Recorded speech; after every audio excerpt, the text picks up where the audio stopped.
যিটো অনুষ্ঠান সমতাৰ চন্দ্ৰে জীৱনৰ জয়গানৰ 2025 যিটো অনুষ্ঠান আয়োজন কৰিলে GMC অডিটৰিয়ামত সঁচাই প্ৰশংসনীয় বিশেষকৈ আমাৰ দলিত যিসকল ছাত্ৰ ছাত্ৰীসকলে এনেধৰণৰ অনুষ্ঠান আমাৰ ভোৰতাল নৃত্যই হওক বা বৰগীতেই হওক সুন্দৰভাৱে যিখিনি পৰিৱেশন কৰে সঁচাই উপস্থিত থাকি নিজকে এজন শিল্পী হিচাপে অনুভৱ কৰিছোঁ মই তাকে কৈছোঁ যে শিল্পীৰ কোনো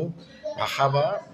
কোনো ডেফিনেশ্যন এটা নাথাকে যে মই শিল্পী আমি ভাবোঁ যে অভিনয় কৰা মানুহখিনিকে শিল্পী বোলা হয় কিন্তু তেওঁলোকৰ মাজৰ যিটো কোৱালিটিটো প্ৰত্যেকে নিজৰ নিজৰ সেই সময়লৈকে মই এটাই অনুভৱ কৰিছোঁ